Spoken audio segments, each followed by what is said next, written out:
sa contrat ana sa preuve waaye gars yi da ngaa bëri leen nag. voilà léegi loolu yëpp bu amee ñu jël rapport boobu jébbal ko procureur transmettre ko juge d'instruction ñu wool la jàpp la balaa nga naan naam rek ñu ne la ñu ràpp ci biir kaso bi. Voilà ce qui se passe. C'est-à-dire que le véritable débat de fond pour man c'est à ce niveau. Comment faire en sorte que tey jii Madiambal Diagne dégg nañ ko muy kaas ni yëgul ni rapport am na mais Mohamed Dieng wax na ko ba ñu génnee fii rapport scientifique si 1xBet Mohamed Dieng mu ne man yëguma ni rapport am na ci man. te pourtant am na lu ñu ko tuumal et pendant qu'on y est pourquoi lui là rapport boobu génn kenn il n'est pas inquiété.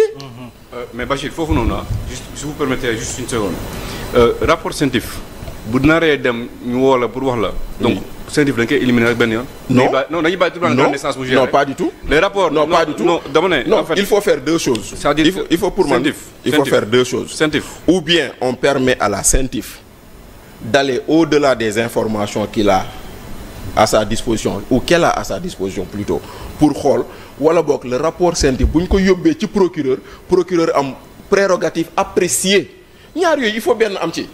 moi je suis pas contre. C'est-à-dire que mënoo jël rapport scientifique jox ko procureur ba pare le procureur a des compétences liées. On lui demande de transmettre. Voilà, obéir. On lui demande pas de regarder pour xool est-ce que lu ñu fiy def am na wala amul.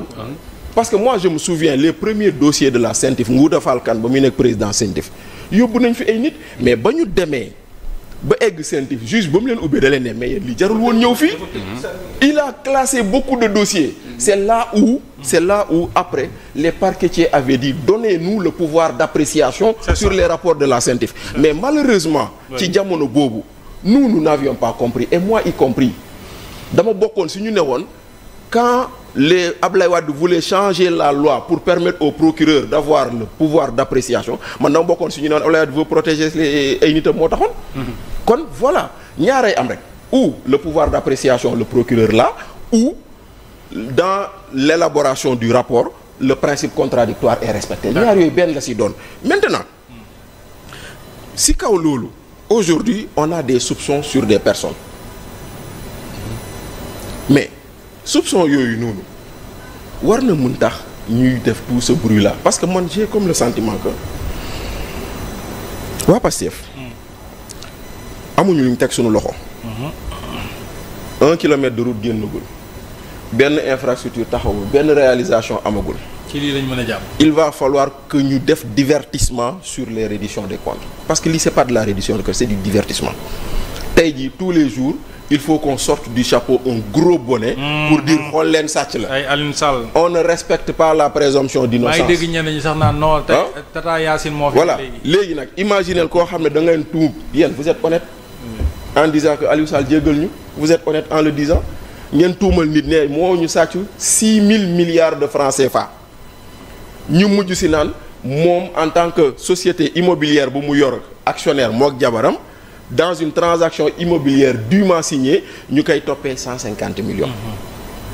mais kon tey jii nii est-ce que on voudrait nous dire que l'avoir ou la richesse elle est culpabilisée dans ce pays? Pourquoi chaque fois que Abdou Karim sol yére bu bees on va dire kan moo ko solal wala daf ko sàcc? Pourquoi on va penser que tout le monde doit être pauvre? Pourquoi tey jii nii on veut généraliser la pauvreté dans ce pays? Pourquoi ku am rek sàcc nga? Tey jii nii tu vas poursuivre Aliou Sall sur une affaire privée tu vas poursuivre Madiambal Diagne sur une affaire privée. ci loo xam ne c'est même pas de l'argent issu du compte qui est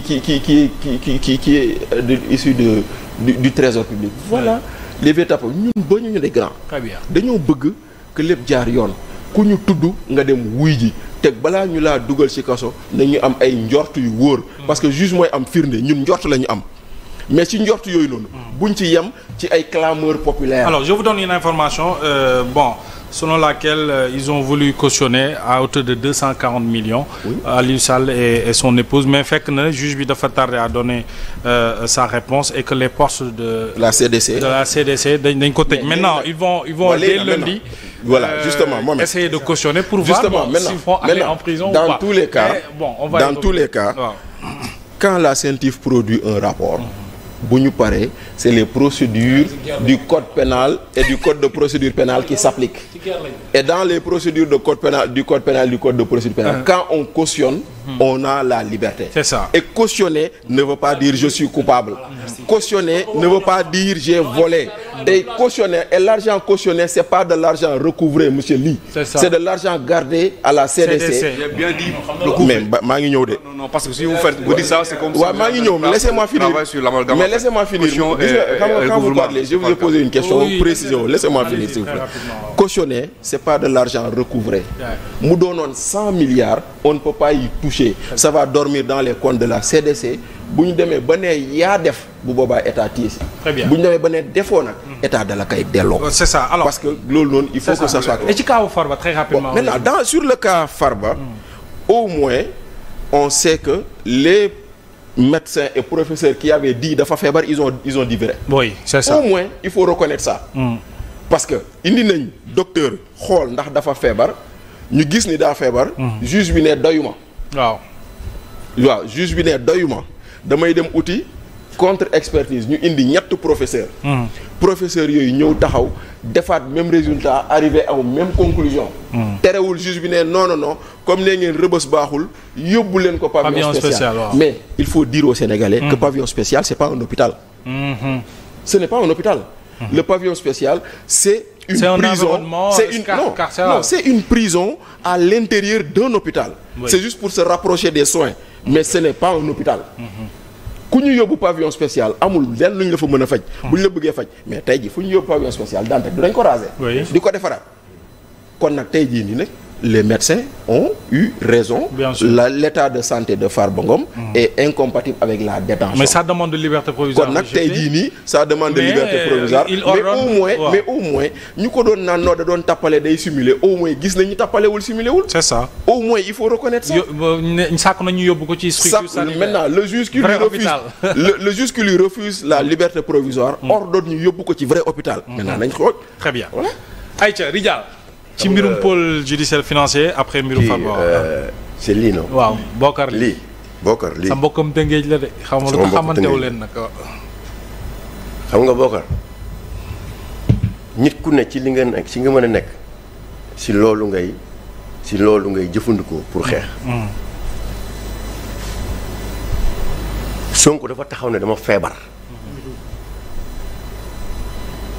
ku ne wax. Aïda Mbodj wax ku ne wax. Habib Sy bay jooy. adduna bi yëpp taxaw. jour boobu dem nañ ba man si sama bopp. man na ñun est-ce que ñi ñuy jiite am nañ yërmande. wallaay Sénégal yëpp meroon. parce que dafa am lu xamante ni bu ñu ko defee ñun ay jullit lañ ba pare ay sénégalais lañ. sénégalais yërmande kese la. Ah oui c'est clair. bi ñu ko waxee dañu gëm. tout le monde oui. Il a fallu ñu dem ba centre fële francophonie grand centre mu taxoon ne pex boole grand théâtre centre ba. Arena. Dakar Arena. moo taxoon ne boo doon xamoon pexe yi ñu def ba tollu fii. naka te moom ci boppam moo ñu xamal nañu. dañ doon tappale c'est-à-dire que dañu doon def ay pexe la. et pourtant ba mu koy wax imaginer li fi am conséquence ci réew mi. est-ce que imaginer woon nga instant boobu mais loolu la amoon pour xeex ñu nangul ko. man nangul ko woon. waaw non mais d'accord doo ko nangul mais ci sart si ñoom laa la wax si. Aliou nangu woo ko. non doo ko nangu duñ ko nangu. après di nga ñëw leeral. c'est-à-dire xam nga Aliou fait pas de ceux qui n'y avaient pas couru à la grève de la faim. voilà oui. Et il l'avait défendu. Oui. ñu ne waaw man mi je n'y avais pas cru. Aliou yow nag xam nga ñu ko ne sax di nga am sa pexe. ñun ci dëgg lañ ko tegoon. nekkate moom ci ay pexe lay doxal. ay pexe lay dox. mais man gëwuma ko. on l'avait cru de bonne foi. gëwuma ko sama xarit kii gëmu ko. Mourtala gëmu ko. moo tax Mourtala ne kenn du ma oo may dem. c'est-à-dire loolu mooy indi conséquence su nit jékki-jékki allergique aux hommes politiques. waaw. quelque part mooy indi li moom li mu wax nii. oui. waaw parce que dañ lay wax dara nga yaakaar ni li ñu lay wax ni am na fekk amul léegi moom la mu ñu doon wax yëpp il a fallu sëñ Moustapha Sy. te ba mu ko waxee sax nit ñi dañ doon xaw a dute. mu tax dañ ko doon dute. waaw mu taxaw ne affaire tappale dañoo ñemewul woon sëriñ bi rek. waaye nag ba mu ko waxee dañ gars yi mu ngi noonu. waaw te tappale boobu moom moo ko confirmé. mais kañ la wér carrément bañ ko utalee ba mu ne fa mu nekkoon pale la palais la. moo ko wax de. donc am na situation yu ma ni boo ko tegee nit bu feebaree day wér Farba dafa feebar. ñëpp xam ne dafa feebar.